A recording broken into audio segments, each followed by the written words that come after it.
Leitura do Santo Evangelho segundo São Lucas. Naquele tempo saiu um edito de César Augusto para ser recenseado todo o império. Este primeiro recenseamento foi feito por Cirino, governador da Síria, e iam todos recensear-se, cada qual em sua cidade. Subiu também José da cidade de Nazaré, na Galileia, a cidade de Davi, chamada Belém, na Judeia, por ser ele da casa e da família de Davi, para ser alistado com Maria, sua esposa, que estava prestes a ser mãe. E aconteceu que, estando ali, se completaram os dias em que devia dar à luz. E ela deu à luz seu filho primogênito, envolveu-o em panos, reclinando num presépio, porque não havia lugar para eles na hospedaria. Naquela região havia pastores que velavam e guardavam seu rebanho. E eis que apareceu diante deles um anjo do Senhor, e a claridade de Deus envolveu de esplendor, e tiveram grande medo. O anjo disse-lhes: não temais, porque eis que vos anuncio uma grande alegria, que será para todo o povo, e que hoje vos nasceu na cidade de Davi o Salvador, que é o Cristo o Senhor. Este é o sinal para vós, que achareis um menino envolto em panos e deitado em um presépio. No mesmo instante apareceu com o anjo uma multidão da milícia celeste, louvando a Deus, dizendo: glória a Deus nas alturas, e paz na terra aos homens de boa vontade. Ave Maria, cheia de graça, o Senhor é convosco, bendita sois vós entre as mulheres, bendito é o fruto do vosso ventre, Jesus.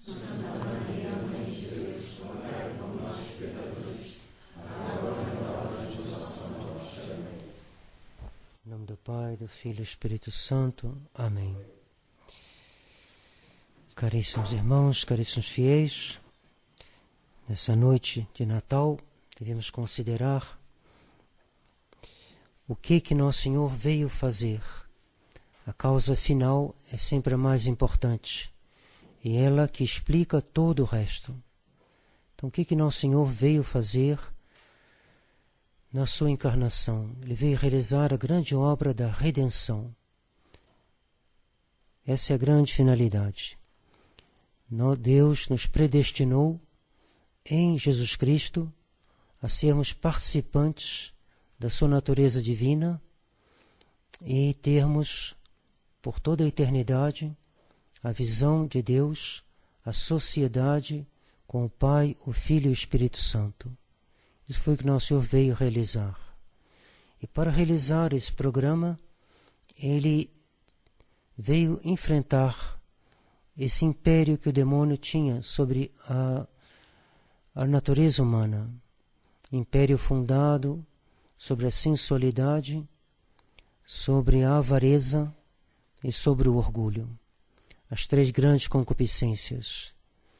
E para romper essas amarras com a qual o demônio mantinha a humanidade sobre o seu poder, Nosso Senhor veio pobre, humilde e mortificado.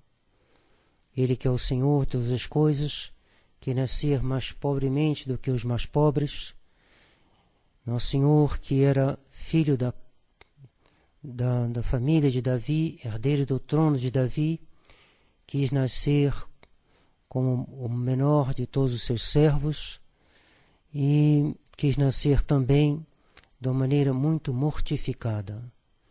No hemisfério norte, esse mês que estamos, já é o inverno, é o contrário daqui, e nesse presépio, sem estar protegido por quatro paredes, Nosso Senhor sentiu frio.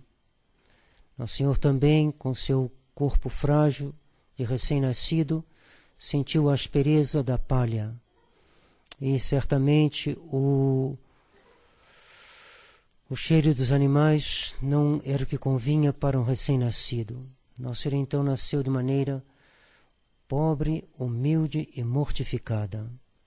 E assim ele já começa, ele entra como um conquistador.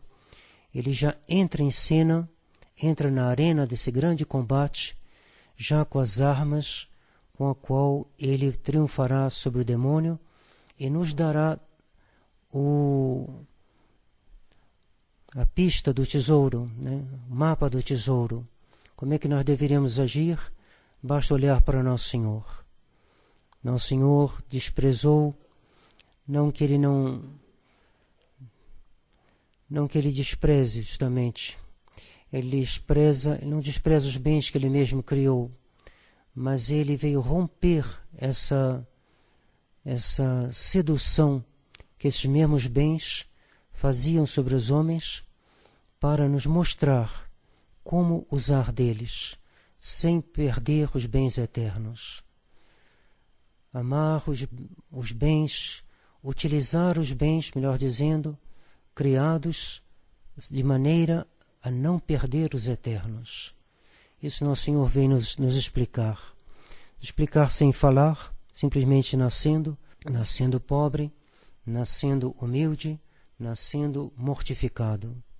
Então que nessa noite, que é tão suave ao coração católico, que nós lembremos que Nosso Senhor foi uma noite que não foi sem sofrimento para Nosso Senhor, para Nossa Senhora e para São José. No entanto, essa noite não foi só sofrimento. Essa noite foi também uma noite feliz, como nós vamos cantar depois da missa. E por quê? Porque Nosso Senhor é o fruto da Virgem Maria. Isso nos lembra os frutos do Espírito Santo. Ele é justamente o fruto do Espírito Santo. Nossa Senhora concebeu por obra do Espírito Santo. E São Paulo nos diz que os frutos do Espírito Santo, que são 12, ele enumera entre eles, em primeiro lugar, a caridade, depois a alegria, em seguida a paz. Então, mesmo que Nosso Senhor estivesse praticando já ao nascer a virtude da paciência, no meio das provações, no meio das dificuldades, no meio do sofrimento, Ele traz algo que transforma o sofrimento, que transforma a aflição que os homens conhecem na dificuldade. Os mártires, nas suas prisões, conheceram algo do que Nosso Senhor veio trazer. Essa alegria e essa paz que são frutos do Espírito Santo. Porque quando o homem tem a Deus, ele tem ao mesmo tempo a alegria e a paz. O Salmo diz: quão é grande a multitude de doçuras, de vossas doçuras, Senhor, que escondestes para os que vos temem. Deus tem tesouros de doçura, de suavidade para aqueles que o temem. Então temamos a Deus. Temamos a Deus. O mundo moderno não teme a Deus. O mundo moderno é liberal. O mundo moderno se afasta de Deus e por isso ele não vê como é que pode haver doçura numa vida pobre, humilde e mortificada. Mas os mártires conheceram isso. Os mártires dos primeiros séculos da Igreja, os mártires do tempo presente, eles conheceram esse segredo, como diz o Salmo de maneira tão eloquente, com magna multitude do scedenis tue, com grande a multidão de vossas doçuras, Senhor, que escondeste para os que vos temem. Monsieur Lefebvre foi um homem que temeu a Deus. Esse filme que está sendo vendido deve ser visto por todos, e viram lá um homem que temeu a Deus. Um homem que, para não se separar do que Nosso Senhor traçou, ele soube se opor a todos os poderes desse mundo, poderes políticos, poderes religiosos. Ele soube enfrentar para guardar os mandamentos de Deus. Era um homem que temia a Deus e por isso ele ficou firme. Ele nos deu esse exemplo de fidelidade. Guardemos esse exemplo procuremos ver com atenção, gravar os seus ensinamentos e conservá-los até o final da nossa vida. E assim nós também provaremos essa doçura que Deus escondeu para aqueles que o temem. É a graça, é o presente natal que eu lhes desejo a todos, poder saborear, poder ter no fundo do coração essa doçura que Nosso Senhor trazia no seu e que Ele veio nos comunicar. Era o seu grande desejo. Qual é o meu desejo? Desejo ver, vem trazer o fogo sobre a terra, e qual não é o meu desejo de vê-lo se acender. Então esse fogo que Ele veio trazer, mais forte, mais caloroso do que o inverno no qual Ele nasceu, e Ele veio transformar o coração dos homens. O coração dos homens facilmente é um coração frio, um coração que não se importa com a honra de Nosso Senhor. E Monsenhor Lefebvre justamente um homem que se importava com a honra de Nosso Senhor. E os joandianos cantavam, iam para o combate cantando: você tem medo, meu amigo, né? O canhão está ressoando, você tem medo? Nós só temos um medo, é de ofender a Nosso Senhor. Mas os inimigos dançando a ronda, dançando em volta, beberão o sangue do seu coração e os matarão e lançarão o seu nome e seus corpos na desonra.